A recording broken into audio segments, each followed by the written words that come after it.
Hey, good afternoon. Scott Luton, Greg White with you here on Supply Chain Now. Welcome to today's live stream. Greg, how are you doing? I am doing great.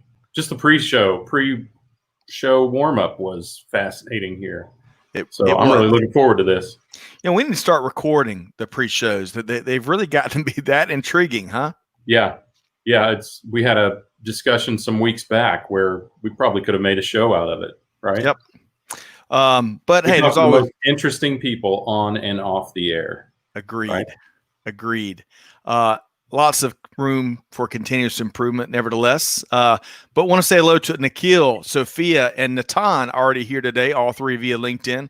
Great to have you, Sophia. Great work yesterday on live stream, as always. Now we can get started because she's documenting everything. That's right. And we know that we're official. Thank you. That's right. All right. So on today's show, we're going to be hearing from a couple of industry leaders, kind of from different sectors, for that matter, different geographic markets, getting their insight and perspective.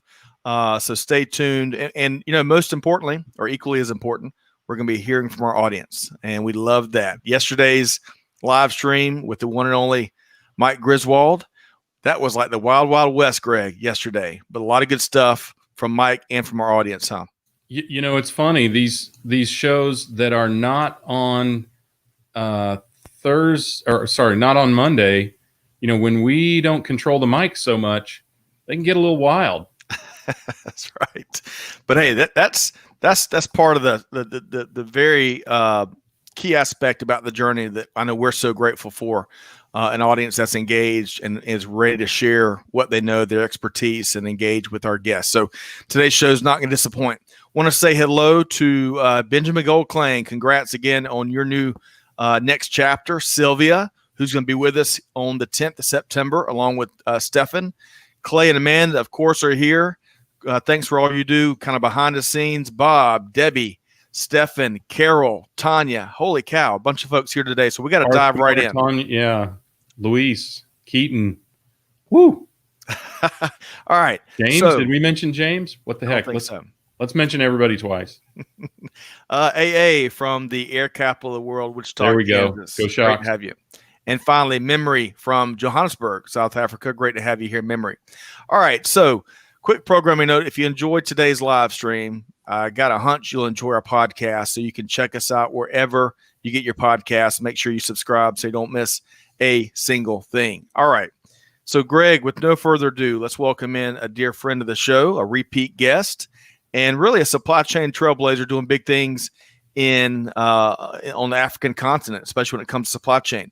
Jenny Froome, COO, SAPICS. Live from South Africa. Hey, Jenny, good afternoon. Great to have you with us. Hi. Repeat guest. Thanks so much. You bet. Last couple times, let's see, 2 times ago, you and Greg and I did a fun trivia event. Really enjoyed that, supply chain trivia. And then the last time you appeared with us, you brought your friend Dominique Zwinkels. Yes. And we have been referencing different aspects of that conversation for a long time. So always a pleasure, Jenny. All right. So let's dive in. Thank you. It was a great one, that one. Yeah. You bet. Now, to our audience, Jenny is dialed in from South Africa. We may have a little bit of a delay. So if we can't get our audience involved too much on the front end, because we want to get to what Jenny's going to share, which is some of the key takeaways from a inaugural Africa Supply Chain in Action event.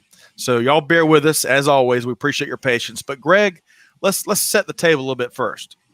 Yeah, well, first, we haven't talked to you in what seems like forever, but it's probably been, we talk to you. I feel like we talk to you every day, but we haven't had you on the show in a while. So tell us what's going on.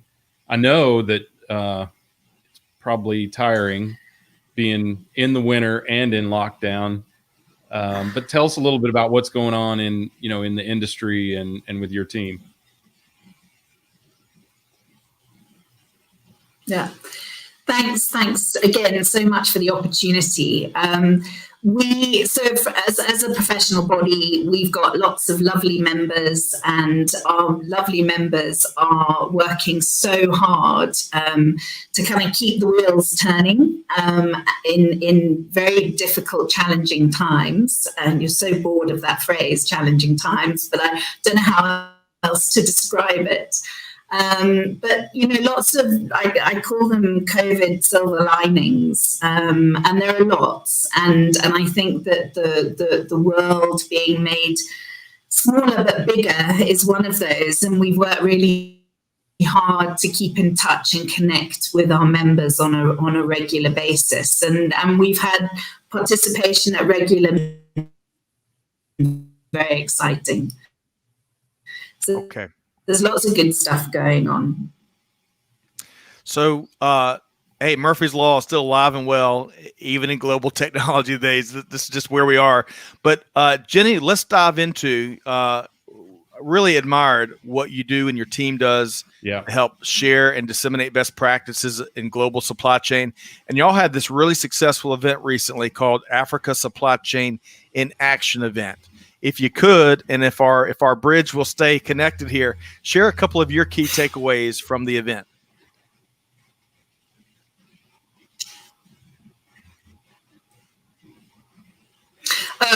Definitely the networking aspect, being able to connect. I think we had over 44 countries from Africa represented, 44 different countries, all sorts of different passionate about supply chain management and passionate about the fact that Africa is home to multiple experienced supply chain professionals who, working together, can make a huge difference to improve supply chains in Africa.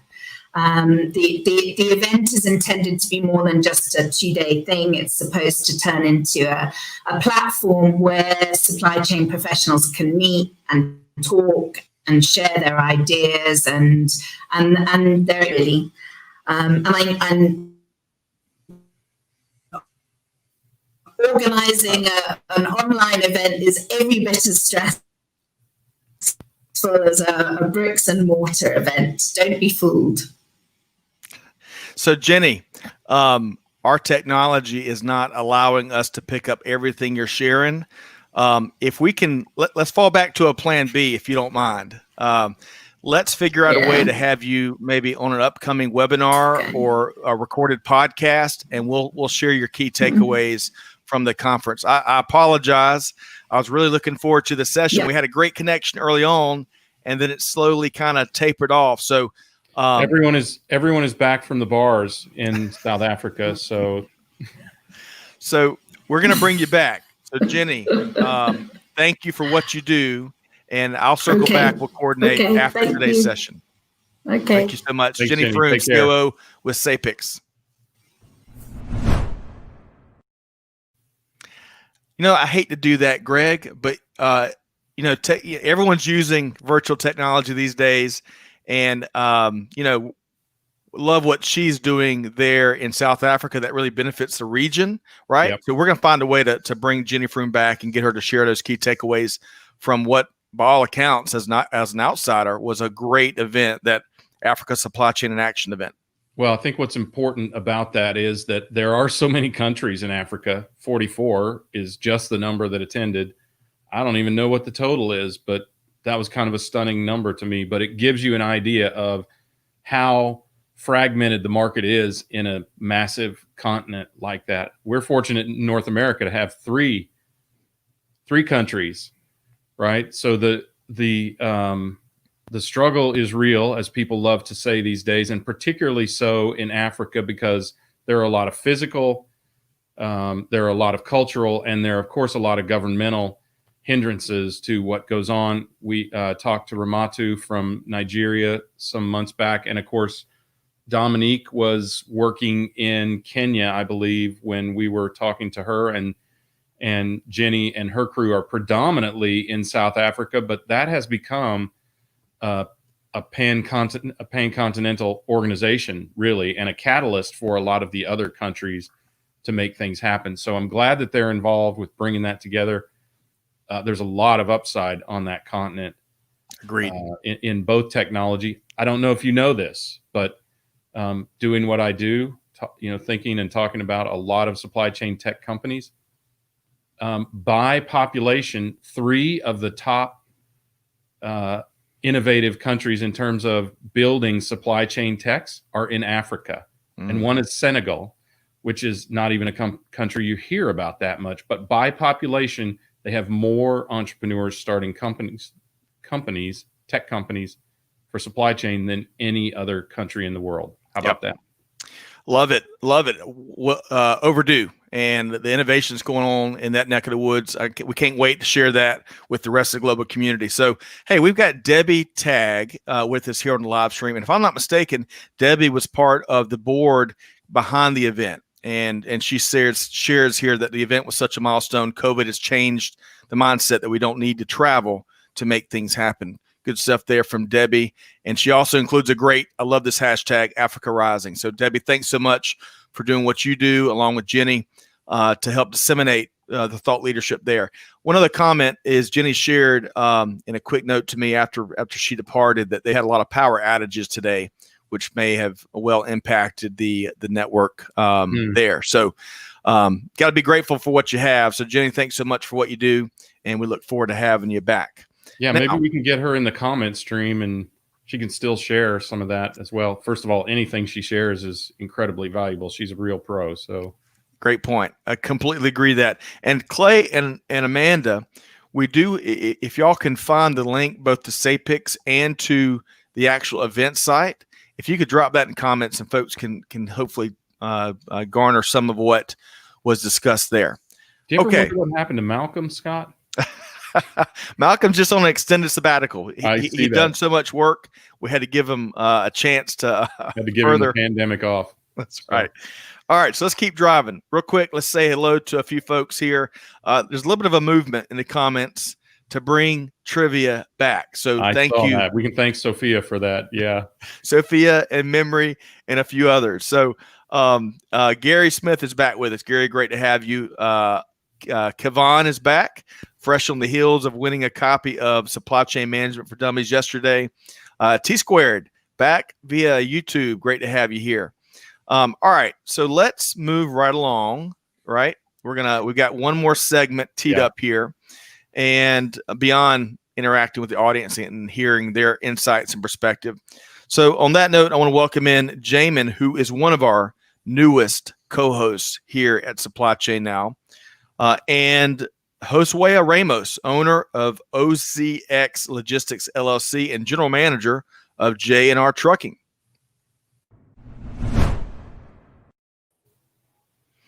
Jamin, Josue, good afternoon.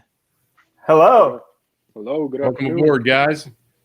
So we're keeping our fingers crossed that we get through this next segment with a strong network. But hey, things happen.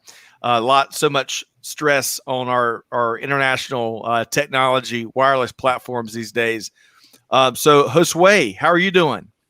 I'm doing well. Thank you for having me once again. Well, we look forward to diving into your story. And today, Jamin, appreciate you coming back with us. We'd love all of your expertise in the logistics and transportation space, certainly in the greater supply chain, but that really is where I know a lot of your passion is, beyond the fact of being positive.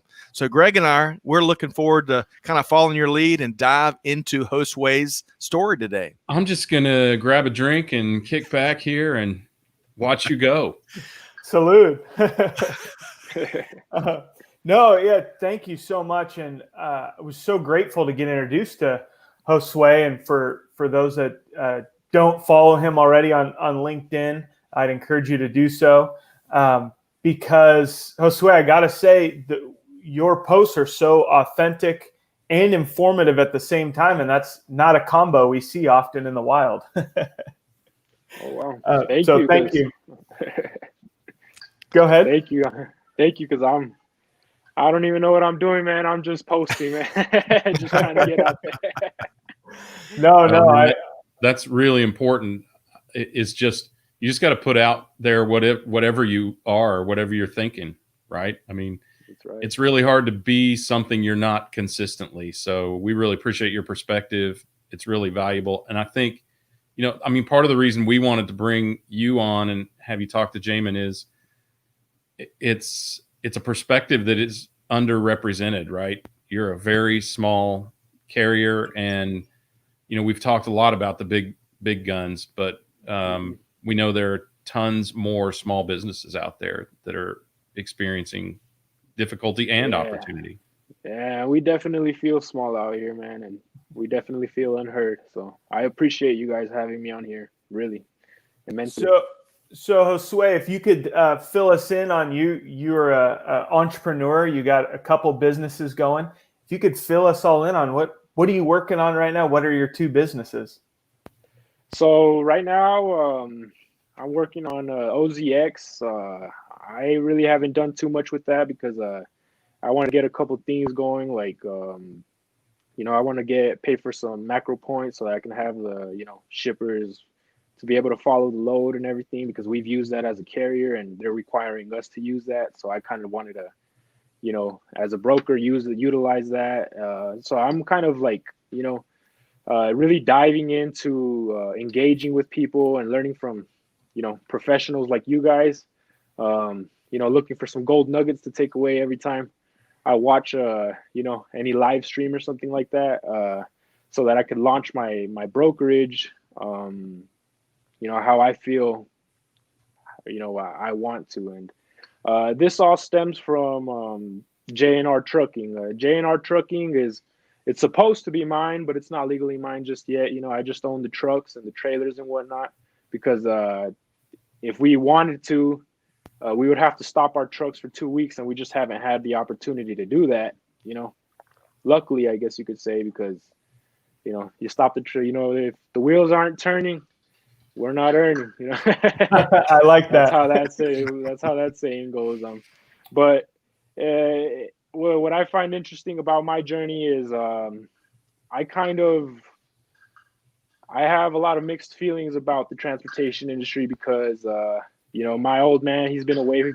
All my life, he's been a trucker, and so he's always been away. He's missed a couple of birthdays, his own, couple of Thanksgivings, just the usual things that usually people have their family together for to enjoy, and he did that at the sacrifice of keeping his business going and whatnot. And so I grew a lot of negative sentiment towards it, especially growing up, and he didn't make it any better. He actually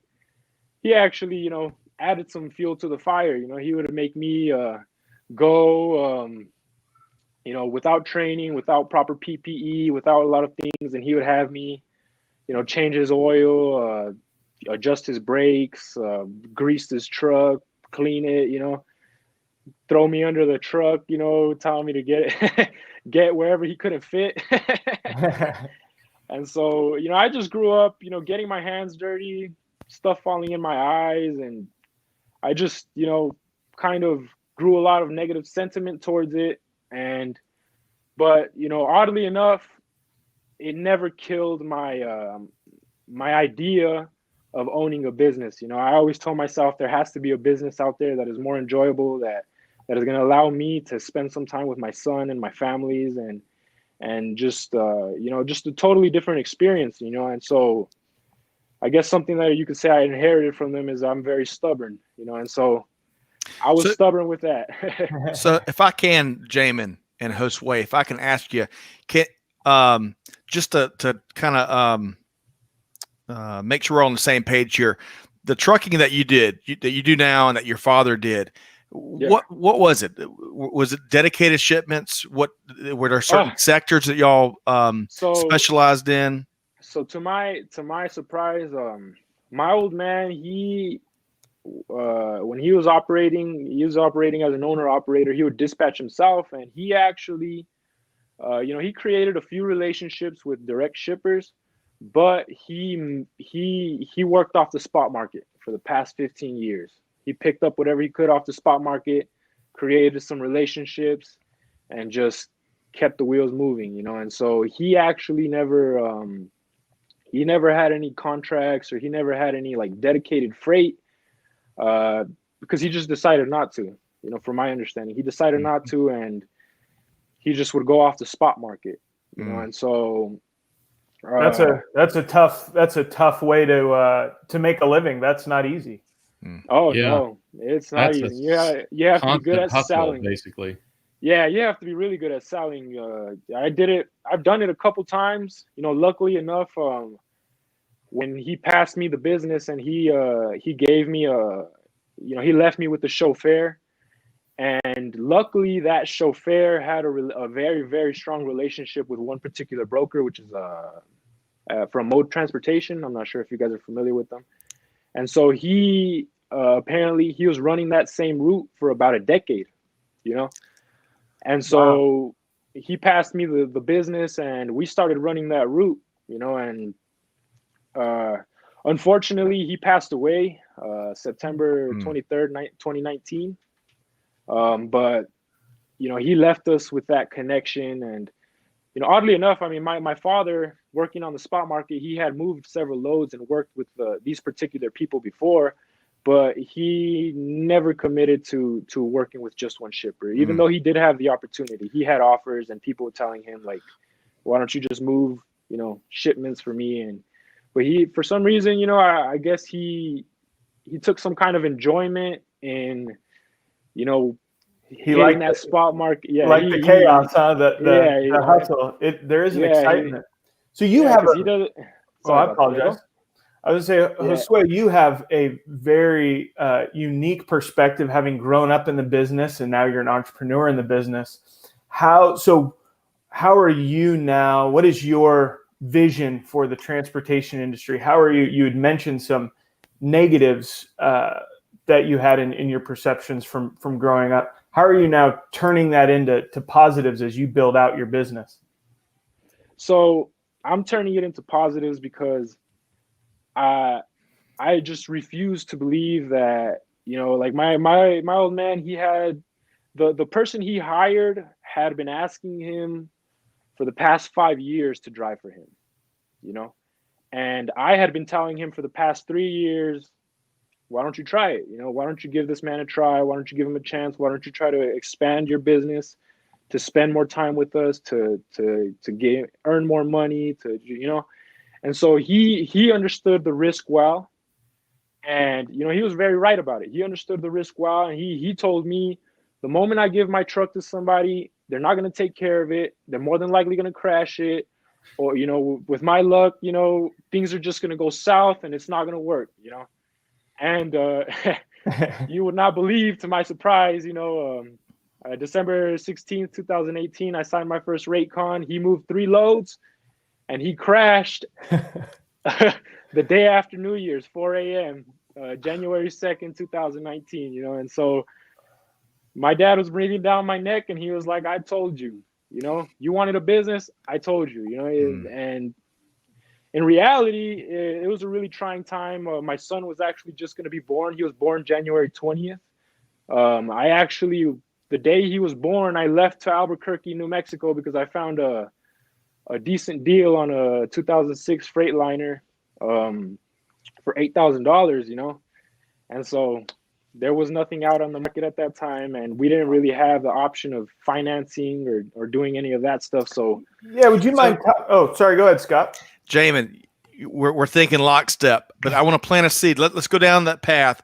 But real quick, Nairobi, you were here yesterday and you're back here today asking the same question, trying to get advice on rate negotiations. We're going to pose that question to Josue and Jamin. So stick with us.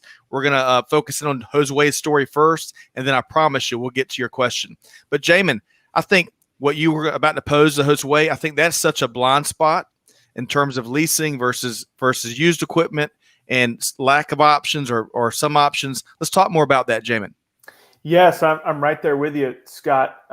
So Josue, that is, like Scott mentioned, and in fact, one of your posts that really touched me was you had a picture of an engine in the back of your truck. You were getting your hands dirty, and well, why don't you tell us about that? And you were talking about how you were having to do more work on your equipment because you were paying cash for items. if you wouldn't mind talking to us about that, because I think sometimes as shippers or brokers, non-carriers, if you will, we forget about the maintenance aspect and the leasing versus buying type of decisions you come up against. Yeah, definitely. And it's a well-known issue, to my surprise, in the industry. You know, I actually read the other day, used trucks, you know, they take your profit, you know, and we can attest to that because, you know, we could be up, and the moment something major happens, we're set back either the whole load or a few loads, you know, because, you know, just as an example, you know, recently my uncle, his truck broke down right there coming out of Amarillo, Texas, going to Wyoming, and his turbo blew out. Turbo alone was $3,000. Luckily, you know, we're decent enough at mechanics that I went out there, bought the turbo, took the core, and we installed it ourselves, you know, and my uncle just ended up getting a fat check that week, you know, but it was a lot of work, and, you know, we had, I probably spent more than 24 hours up that day, you know, driving out to help my uncle out and just get it up and running. He moved that load. So we totally lost profit on that load, and then some.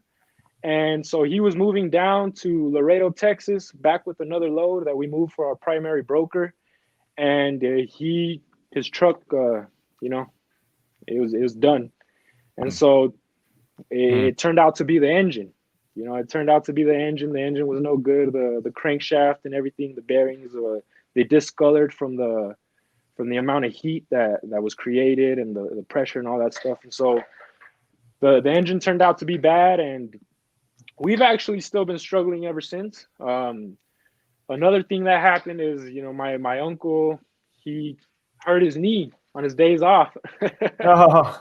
And he has to get a surgery next month, you know, and so he was our only other driver. And right now my old man is on the road. And so I guess what a lot of people don't understand and they forget, you know, I think a lot of people, they focus on business, you know, professionality and just branding, and they forget just how personal these things can get, you know, and just how they go down the line and all it is done for, and all it, you know, whatever makes it worth it, is family. It's what's going on at home. It's feeding your family. It's being able to go and spend some time with your family, take them out, and you know, and so being that my old man has missed on all that so much, you know, he kind of reached a tipping point at that point, and that's when he said, you know what, I'm done with this business. You know, I'm done with this business. If you want to give it a go for it, you know. Nice. Yeah. So if I can't interject for a second, because I want to read a couple of comments. We've got a lot of folks that can sympathize and empathize in the comments. And Nirfad, I'm going to get to you 1 second, and we'll circle back around to the question that Nairobi shared. But Greg, some of the challenges you're hearing, some of the investiture and the margin killers, you know, what really stands out in your mind, Greg? Well, what really stands out is I didn't know any of this, frankly. I mean, you know, as probably everyone who follows us know, I was the cat in most retail companies who just cut the PO, and we had those people we called expediters who were in a dark room, Josue, who called you up or put our load out on the spot market or with a contracted carrier or our own fleet or whatever. I don't even know what we did, honestly. So I had never had this perspective, but what I'm thinking about on a much, much smaller scale is my original lawn mowing business, where one time I got a used mower as payment for a job, and that thing was nothing but trouble. And I wonder how you overcome that if you can't lease or buy. And I'm not in on what is the smart thing to do. You know, how do you overcome that and be able to operate as a small carrier, right? That's it. The struggle, as we've said before, is real, right? Oh, it's real. Is there an option? Are there options out there, Josue, that allow you to get a newer or better. To me, I would have thought a 2006 truck was in pretty good shape, but oh no, you see the problem is, you know, I would say especially after a decade or 5 years, you know, a lot of the parts, especially since you know these are high maintenance vehicles, they're on the road all the time, the wheels are spinning. A lot of the wiring and the air tubes and all these things, they start to chafe on the frame and other things, and especially when they do mechanic work and they don't zip tie them back together or secure them to the point where they're not vibrating with, you know, because there's obviously a lot of vibration. So yes, you can find good vehicles, especially in that year, but I guess you could, what it all depends on is the previous owner. You know, it's kind of like a car, you know, the more you know about the history, the more you know about the person who owned it, the better, because you understand whether that person was going to be, you know, they didn't care about the truck, they're just get in, turn the key, let's go, or if they would actually inspect the truck, listen for oil listen for air leaks, listen for oil, look for oil leaks, and just really inspect the vehicles and take care of them, you know, because the better you take care of them, the more they last and the more money they make you, you know. And so, but so what's the alternative? I mean, so do you I would have say to dig really deep when shopping, or I would say the alternative, you know, there almost is none. Yeah, I think the best thing we could do is finance. And it's kind of hard for me to actually project that to my father, because he's been doing this for such a long time that he's like, oh no, you know, I don't want to pay all that interest, and then I'm going to be dealing with the truck afterward. And I'm just like, you know, well, they have warranties, you know, at least for 400,000 miles, we'll be able to take it back to them and they'll fix it, or they'll, you know. And so to me, the only other option is, you know, finance.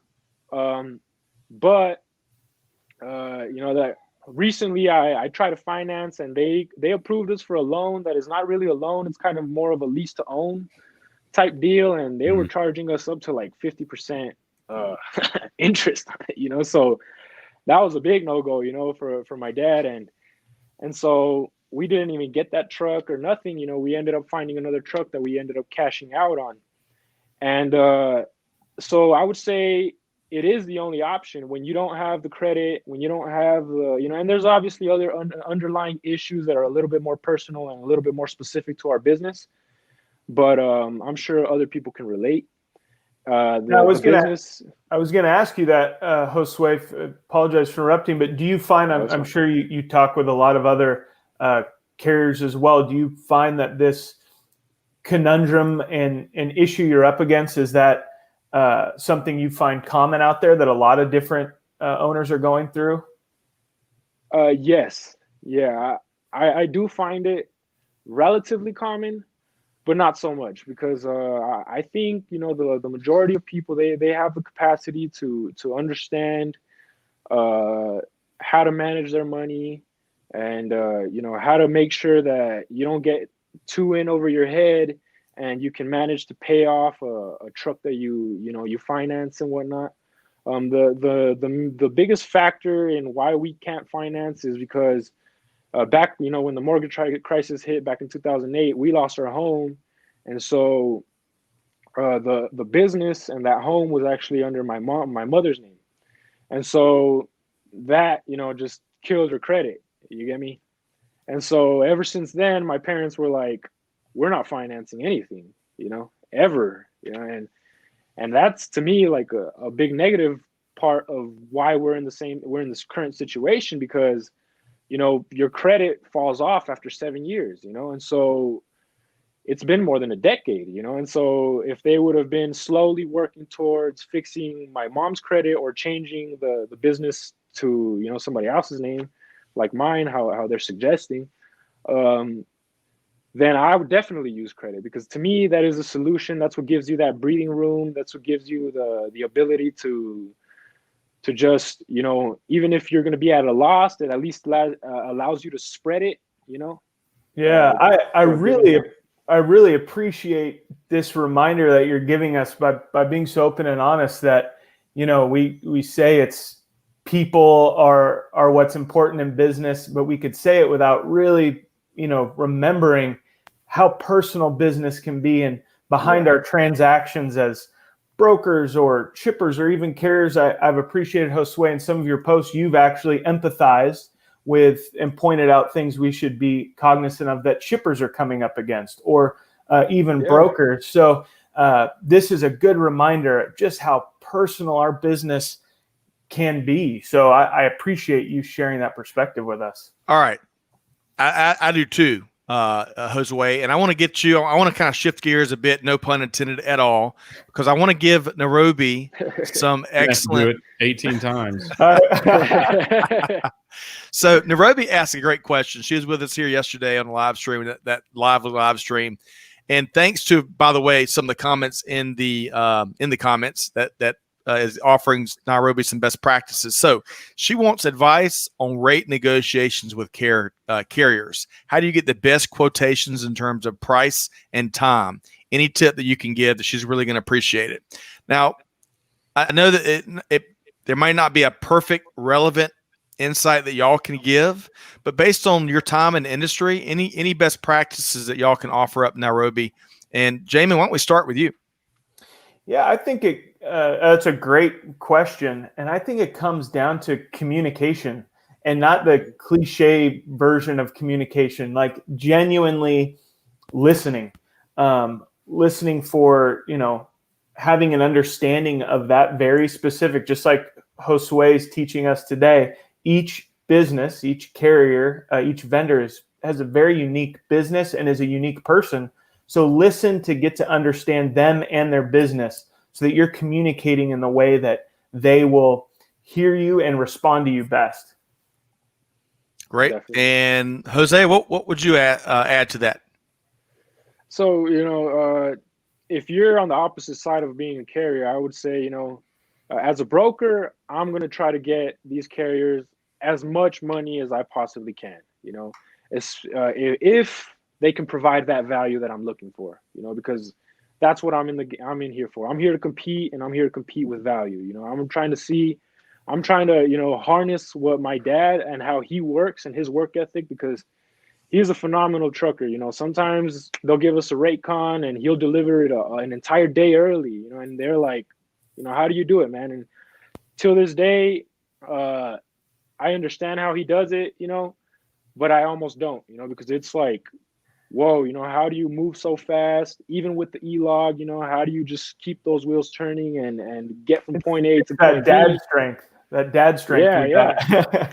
Right. Oh yeah, he hits it hard. And so when we're negotiating, if you're on the opposite side of us, what I always obviously recommend is try your best to get as much money as you can for these carriers. They're doing the dirty work. They're getting their hands dirty. Sometimes we're out in the sun, throwing a tarp in 100+ degree weathers, or touching chains and binders in 100+ degree weathers, which is probably hotter because, that's how it works. And so changing a turbo, right? Yeah, whatever it is, right? We expect to be paid well for what we do, and the communication, that's key. If you're an agent, you didn't get a whole lot of money from the shipper, but your load is decent enough to put our truck on it, and we're asking for $200-300 more, but that's really biting into your own commission. We understand that, and we're willing to back down a little bit and move your freight, just to do the favor. But it's all about getting the right amount of money, and just trying to meet somewhere in the middle, and understanding that, because a lot of times, from what I understand, is, the hardest part of doing what agents and brokers do is establishing relationships with the actual client, and so once you do that, it's not necessarily downhill from there, but you have that, and you can kind of just expand and keep on going back, and do everything you can to increase your market share in that particular business. And so on our end, it's kind of like we're just picking up what we can get. We're filling in, you know, whatever we can get on our truck. And so we're not just closing calls, you know, we're usually getting our hands dirty, you know. And so me in particular, you know, there's going to be a point where I'm going to have to tell my old man that, you know, my business is my dedication, and I'm going to have my own clients, and I'm going to broker my own freight, and we're going to have to pay somebody else, you see. But another issue with that, you know, is you pay somebody else, you're not guaranteed good work, you know, even when you trust them. You know, sometimes, you know, human error is always a part of the equation. You know, sometimes they'll leave a bolt or two loose, and you know, you're lucky if you catch it. Bad news. Bad news. It's bad news. You know. If I can interject for a second, we've got a great comment here going back to pricing that Josue and Jamin are both speaking to that's gotten a lot of thumbs up from the audience here. I want to share it. And Greg, I want to get your take because I think it's going to wet your whistle here too. Sylvia says, in the absence of value, the conversation turns to price. Always work on the base of adding value to the supply chain. Yes. Greg, give me what's your take on that comment from Sylvia real quick? Yeah, I mean, obviously, if you have somebody who cares as much as Josue obviously does, right? I would think as a shipper, I would want that cat hauling as much of my stuff as I could, right? These are the experiences I've had. I have had the experience of, and of course, as I said before, I didn't deal with this directly. I found out about this when my product didn't show up. I have had people drive their truck to Mexico and start selling it off the back of the truck. Oh, wow. My product off the back of the truck. I've had a guy disappear on who knows what sort of binge for 4 days in Reno with his girlfriend.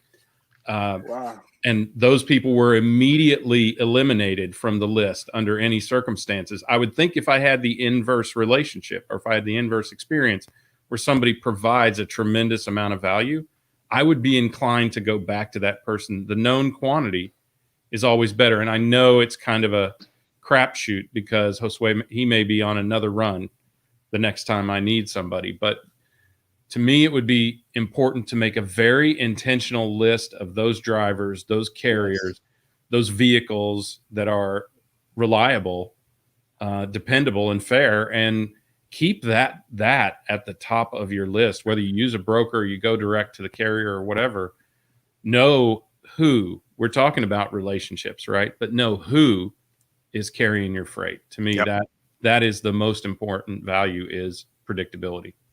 Okay, we're fast moving here. Jamin and Josue, I want you to respond to one of the comment, and then Jamin will get back to picking Josue's brain here.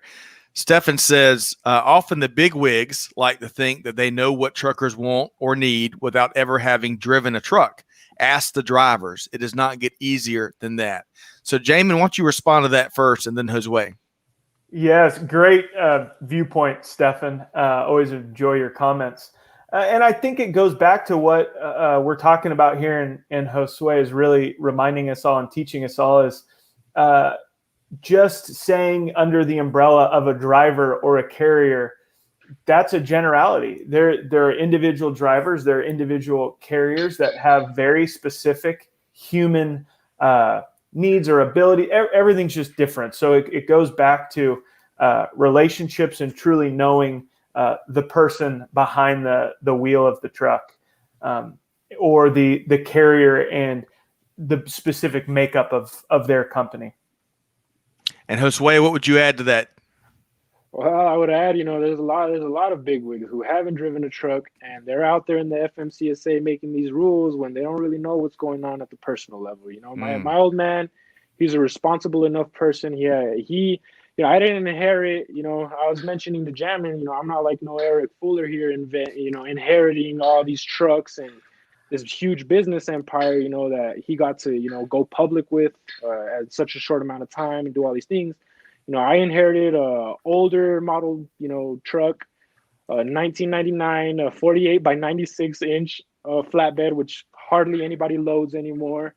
And, you know, and we've just been out here grinding, you know, and so I don't appreciate that there's a lot of people out there who don't understand what it is like to be in a truck, to be away from your family, to be unappreciated, because we definitely feel unappreciated. You know, a lot of times, especially when I've been on the spot market, you know, I'll have brokers who give me the wrong direction, you know, and they'll tell me, well, you should have called first.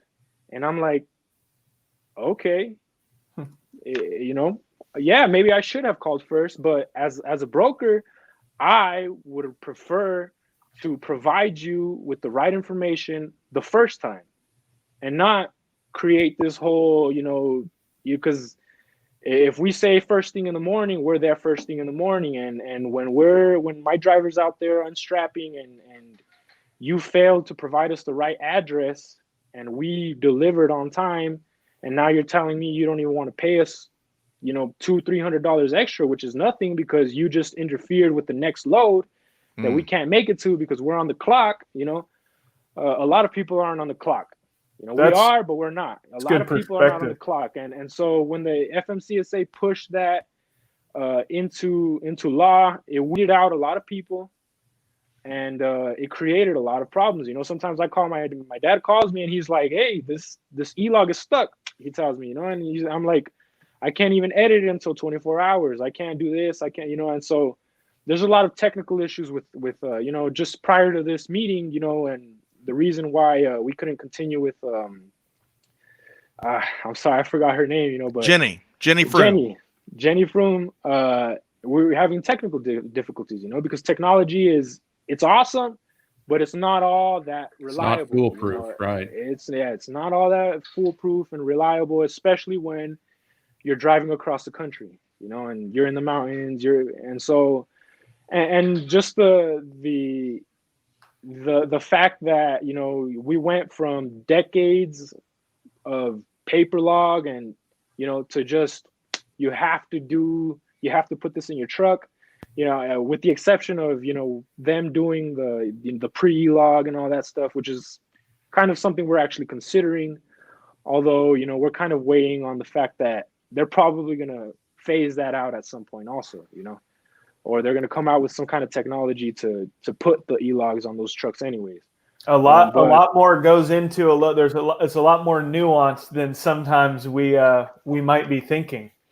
Oh yeah, and so it's just, there's a lot of problems, and there's a lot of big wigs who create these problems, you know, and they don't understand, and they don't really care down to our level, what we're experiencing with what they impose on us, you know, because it's an imposition that we face, and we're probably one of the most regulated, you know, businesses out there. You know, freight brokers, there's not a whole lot of oversight. You know, there's not a whole lot. You know, shippers, I mean, they're a whole thing of their own. I'm sure they have a whole lot on their plate also, but you know, it feels like we're, you know, the government's constantly breathing down our neck. You know, they want to make, you know, my old man, he's like, make sure there's no oil on the bottom, you know, because they'll put us out of service, or make sure you know, the other day, this guy, you know, he said, "Oh, almost perfect, man, but your back brake is off by one tooth." Like, come on, man, you know, like, and those are the things that actually put you out of service at times, you know, and we're just at the mercy of another individual, you know, and that individual can be a newbie who's just being you know, a dick, hard ass, and it could be an experienced person who's just going to be like, "Hey man, you know, be on your way, get this taken care of," you know, but there's just so much, you know, and I didn't realize this, you know, going into when my old man offered me the business. I told myself, like, you know, it didn't appeal to me. It really did not. I did not want it, because I had grown so much negative sentiment towards it that I didn't even see it as an opportunity, you know. But once I started educating myself a lot more, and I started watching a lot of more professional people and their experiences and how they actually succeeded in this industry, then I told myself, you know, everything has just been done wrong. And that's why we've experienced what we've experienced.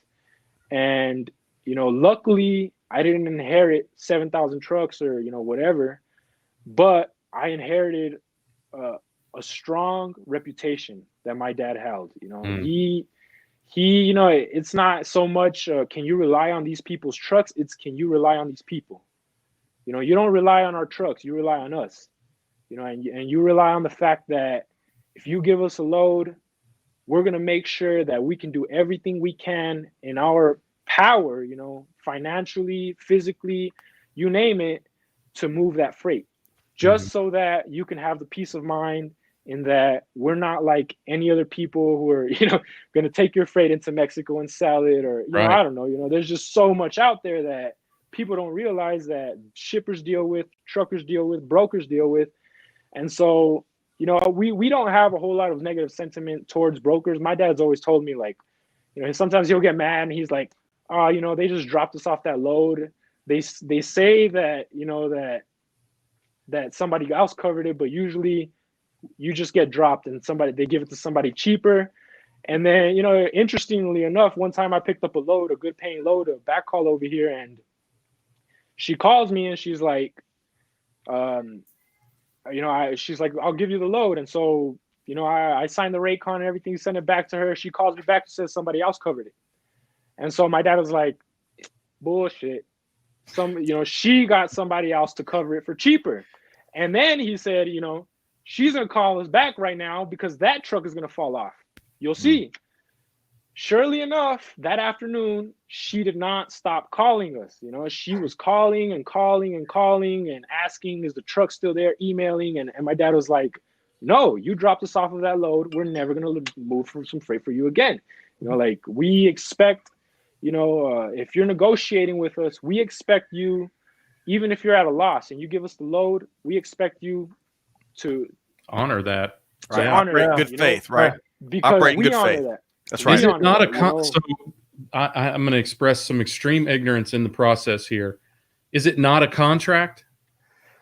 Or is it just an offer? I mean, this is a fascinating topic in logistics, because just like a contract of rates, man, there's so few really binding contracts in logistics and freight. It's really interesting. A rate confirmation only seems to come into play when stuff goes totally sideways from an insurance and claim standpoint. But all too often it's just paper. I that's been my experience, Josue. How would you express that? It feels like, you know, we're just at the whims of other people, you know, and what they're putting on those, you know, they don't feel legally binding a whole lot. They should be, you know, they are supposedly, but a lot of times, since the industry is just so fast paced, we really appreciate when we can do things fast and rely on honest people, you know, because, you know, the majority of people out there, they're good people, and they give you the right information. They, you know, and so we haven't, you know, even with our current broker, we don't have an established contract with them, but the relationship that has been created is so strong that we trust them, you know, and we trust that they keep us moving. They send us decent rate cons. We sign away, and we trust that they're paying us good enough for us to operate and profit. And, you know, so all the legalities of things kind of, they brush off when you can actually establish a true relationship from person to person. You know, they're almost like, you know, wiped off, and you're just, you know, you're trusting in the fact that what you're signing is good for you, it's good for them, and you could just get to work, you know, because that's what my dad loves. You know, he loves to get to work. You know, he's all about work. He does not like wasting any time whatsoever. He doesn't like printing a contract and signing it. He doesn't like reading through he just wants to sign something, get paid, do it again. You know, GSD. Let's get to work. Let's get to it. And that's the kind of person my old man is, and So, I've learned from that a lot. So on that note, Josue, we're gonna have to bring you back for maybe the second chapter here. There's so much that you're sharing. Conversation. Agreed. Because it. at the core of it is you have a lack of awareness and lack of respect for the backbone of global supply chain. And as was put in the comments, we don't lean on the trucks, we lean on the people that operate them. And so, Josue, you've got dear friends here and big believers in what you and the whole community does to keep the supply chain moving. And I know we've got 1 week out of the year that's dedicated to Trucker Appreciation Week. It should be every week, but let's figure out a way to put a bigger spotlight on you and your fellow drivers and air the challenges and air the day-to-day here at Supply Chain Now. So that will be our challenge we're going to own, and we'll be reconnecting again with you really soon. Thanks so much for your time here today. Oh, no, thank you guys. You guys do not understand what this means to me. And, just talking to you guys and sharing my experience. I don't have a whole lot of friends. I've been grinding for a long time. And, the only thing I feel I lack is this, and you guys are providing for that. You guys are everybody. I feel like I have creating a family on LinkedIn, and I'm not in it for myself. I'm in it to network and just learn from you guys, and just be able to apply that and actually help some shippers out there. And we're learning from you too. We really appreciate it. And there's a team. There's a team Josue movement. Go ahead, Greg. I have to tell you, now I get why there's so much profanity and anger around these discussions around trucking. I'm feeling my hair stand up on end. This is kind of peeving me, right? Yeah. This is a highly inefficient, to be kind, market. And in other ways, it is completely corrupt. I mean, let's call it what it is. And that's a big factor also. When I saw just how riddled with problems the industry is, I said, wow, I should have done this straight out of high school. Instead of cleaning people's yards, I told myself, there's so much problems here. As an entrepreneur, you have to see that as an opportunity. And so I'm here to seize my moment. I'm here to make a difference and network and connect and really just try. Put some effort into it. I love it. Thank you. Yeah. We're with you, Josue. We'll be back in touch really soon, and appreciate all that you and your family does for all of us as consumers and supply chain professionals. We need everybody here. So thanks so much to Josue Ramos, owner at OzX Logistics LLC and general manager at J&R Trucking. We'll see you soon, Josue. Thank you. You guys have a great one. Ready. Thanks, man. Wow. There's so much. There's so much there. There always is, but that industry and the trucking community, even though it is the absolute backbone that everything is powered by, how could we overlook that entire key aspect of global supply chain as much as we do? It's not overlooked. It's intentionally subverted is what it is. I mean, this is just, you're going to get opinion right now, right? This is intentional, and largely the inefficiency exists with the brokers in the marketplace. I don't even know how it works, but I get the impression, Jamin, that if a broker, they book at a certain rate, and if they can get a truck driver to do it for $100 less, do they pocket the difference? Yes. Yeah. And I think it was Nerfed that had made that comment, and he's so spot on. He's lived it, obviously, so he's speaking from experience. But unfortunately, I can tell you, I see that play out on broker floors, sales floors daily, multiple times a day, and it's not, as with so many issues we face as humans, right? A lot of times it's education and a lack of understanding. So sometimes these brokers just truly have been trained wrong or lack the understanding of what the Josues of the world and these carriers, what they're going through, and you literally are taking money from someone's family. And so the more we can have conversations like this and shine a light on the very real people, the very real issues, I think some of that education for brokers might change some of that behavior little by little. I think compensation I think a change in compensation will change that behavior, because ultimately, whether you intend to or not, whether it's insidious or it's subconscious, anyone is going to try to optimize their own pay. It's a great point. It's not like they're actively trying to hurt Josue. It's just that they don't care enough and probably have no reason to care enough about Josue to do anything different. And until that changes, this is going to be a difficult thing to change. I see, as a tech guy, I see an opportunity ripe for disruption. And I know people are trying to do it, but there is so much inefficiency in the marketplace. The whatever you want to call them, contractual documents mean nothing. The motivation to cheat or to be unfair is there.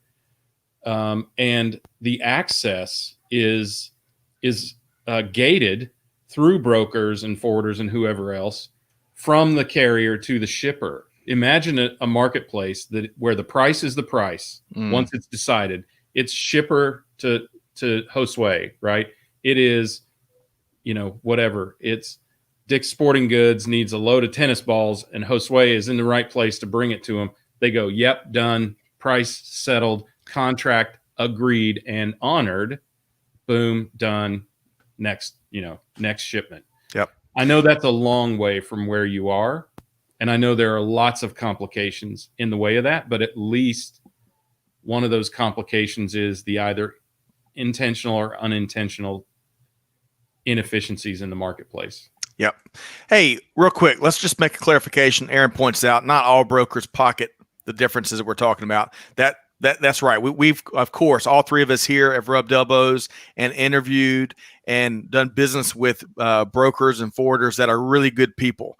I think the system is broken in so many different ways, and that's what we got to fix.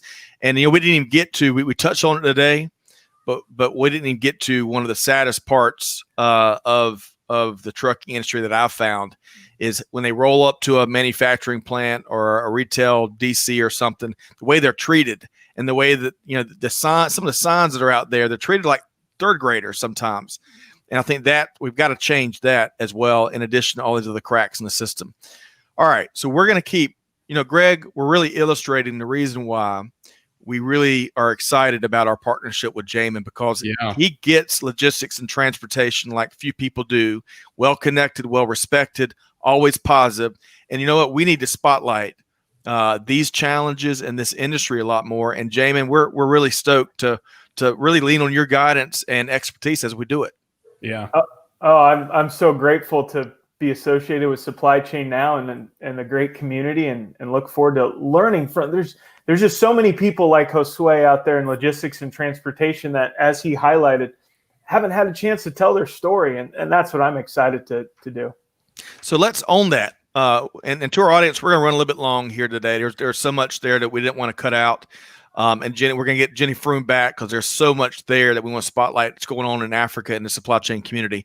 But before we talk about 3 learning opportunities for our audience, really briefly, Jamin, the newly rebranded or retitled Logistics and Beyond. I saw a snippet last night on social that you released, and man, it was like the secret sauce of why we do this. So tease us a little bit with that interview. Yeah, so I sat down virtually with Michael Nemi, who's a great sales person in logistics. And we got talking about motivation, what drives him, because that's really what I want to get into when I sit down and talk with people. Is there's the day-to-day aside, what drives and what motivates the most successful and the best in our industry. And Michael was very open, and he got to discussing chips on his shoulder, and he got a little choked up. And I really appreciated that and respected so much that he was that raw and that passionate about our business. And while Michael is a very unique and special individual, there's so many like him that we'll get to meet through this process. Love it. Well, we appreciate that. There is so much passion in this industry. It's one of the things that makes it, not taking anything else from any other aspect of the business world, it really is what makes it stand out. When I was in the military, one of the things about the manufacturing and the greater supply chain community that really appealed to me is the kindred spirits and the camaraderie and the mission and the commitment to mission.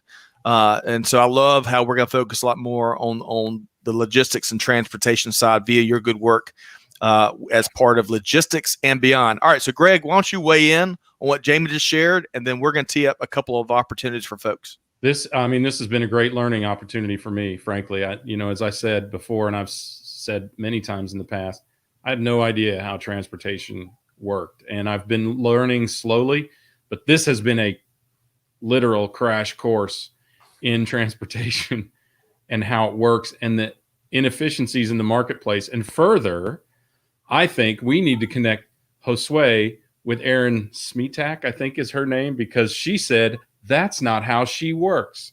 She works in the honest way. So we need more people going through brokers like that to make that kind of business happen. What a great idea, Greg. Let's make that happen. So Erin, shoot us a note. You can shoot us at Amanda@supplychainowradio.com. We'll get you connected with Jamin, and we'll dive into your world more. And Jamin knows it better than Greg and I do, but we'll figure that out. Hey, quick shout out to Tim Ingram, who's been dropping some knowledge in the comments. I believe he must be a veteran as well. Go Air Force. So I see that there, Tim. I love that. And, we're going to do a show at some point, Greg, when we can make it out to Wichita and connect with AA and connect with where I used to be at McConnell Air Force Base. And we're going to talk about how the Air Force does supply chain at some point. So stay tuned. Yeah. Okay. So we're going to do the lightning round on these three events, Greg and Jamin. Okay. So let's bring them into the stream here. As we always like to tee this up, we admire organizations that invest a ton of time. In this case of Flow 2020, 4,000 man hours into building this free event. Well, wow. Jenny was saying that earlier. It's not that much less work for a virtual event than it is for a physical event. It's just you're not there. I would wonder if it's a little bit more because the content really has to stand on its own. You can't rely on just the organic networking. You have to be a little more intentional with the content. So maybe a little tougher. Yeah, agreed. Well, this is going to be a great event. So if you want to hear from some of the folks really powering e-commerce, Six River Systems, and of course, Shopify, everyone and their brother and sister have heard of Shopify. Check this event out. A ton of sessions ranging. It's all about the future of logistics, operations, and warehousing. So check it out. Free to attend September 16th and 17th. And they've baked in some fun things like a wine night and a cooking demonstration and some other things. So check it out. It should be great. Professional development, market intel gathering, and lots of fun. Yeah. All right, Greg, take this next one for us. Reuters events. So Reuters, one of the biggest news and content organizations on the planet, putting together their Supply Chain USA virtual, usually in Chicago, but virtual this year.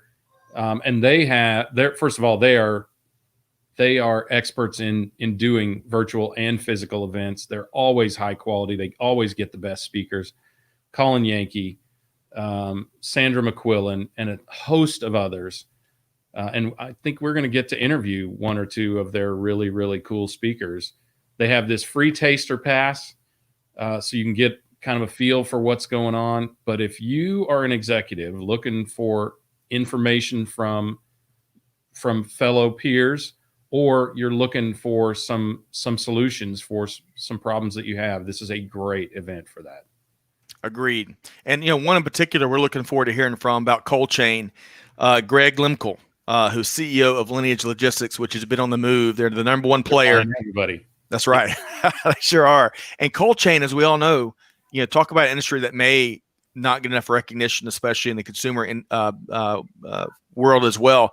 We'll have to tackle that in an upcoming episode. But check this out. You get a free taster pass and a lot of good stuff there, October 7th and 8th. And then finally, control towers. Greg and Jamin, if you've ever been curious about setting up a control tower in less than 30 days, hey, there's a free webinar for that. So check it out. Our good friends over at RateLinks and Agilytics are combining efforts once more. They've got a great budding partnership. Yeah. Tuesday, October 6th, 11 a.m. Eastern time. And we've got the link for this as well as the two previous events right there in the show notes for your convenience. All right. as we wrap here today, we've given a sneak peek of what's on the horizon for Jamin, which is awesome. And Jamin, high five again. We can't do it enough. I love what you do and how you do it. Greg, you've got some cool, you've got a bunch of cool things going on as always, but TECHuila Sunrise. Yeah. Talk about what you just released or talk about what you will be releasing. Yeah. So it's funny that we kind of went through this. This is about supply chain tech, but so many people have come to me who are or have or want to start a supply chain tech company. So I felt compelled to do an episode, and that episode is going to drop later today or tomorrow. But so you want to start a supply chain tech, and it's got some really, let's just say, matter of fact discussions around having and starting and building a supply chain tech company. So it's going to be interesting, and we're adding. I can't say it's going to be every episode, because anyone who knows me knows that I could just get a wild hair and change the format. But we're going to have 4. I've already got 4 guests lined up. Jason Perez, who is the CEO of Yards, which is a rental supply chain, rental marketplace. Sarah Barnes Humphrey with Ships, who just came out of stealth with her, hopefully, market efficiency tool set in the ocean and air freight industry. Very exciting. Yeah, very exciting and sorely needed, right? With Paul Noble, who is CEO of Verison, who's literally going to increase revenue in this marketplace in this year by at least 9, possibly 10x. And Ben Gordon, the premier investor from Cambridge Capital in the supply chain industry, talking about supply chain tech and what excites him about those companies and how he selects teams and companies and how he sees their vision, because he has been an incredibly successful investor in this marketplace. Yeah, the dynamo for sure. Maybe the wolf of supply chain. Hey, he's not a wolf. He is not a wolf. He is a dynamo though. But Greg, I love what I love about what we're doing here is aligning passion and expertise and been there, done that with kind of the content that they're creating. And we talked about Jamin's background. This TECHuila Sunrise it's just like it taps in perfectly to all that you have to offer and all the places you've been and where we're going. And that's, I believe, one of the biggest reasons why we're getting so much feedback around it. So thanks so much for all that you do. It's a pleasure to co-host with you here on these sessions too. Well, I mean, we have a great audience, no matter what the vehicle is. Our audience is amazing. They give us a ton of feedback, a ton of support. We really live to serve them. I mean, that's right. Why we've created these vehicles, is because they want this information. So that's right. We just hope folks enjoy it. All right. On that note, in the deluxe edition of our Thursday live stream, I got about 1:15 p.m. Eastern time. Big thanks to our audience. I know we couldn't, this one live stream was a bit more focused on the guests. I tried to share as many comments as we could. A lot of good stuff there. Thanks so much for tuning in. It is, to echo Greg's point, it is all about the audience, right? That's our North Star. So I saw Tim dropped in something about wanting to know more about or wanting more content on healthcare supply chain. Done. We will make that happen. So thanks so much. On behalf of our entire team here at Supply Chain Now, including Jamin and Greg White, Amanda and Clay, kind of behind the scenes. Hey, do good, give forward, and be the change that's needed. Take care of our drivers. And on that note, we'll see you next time here on Supply Chain Now. Thanks, everybody.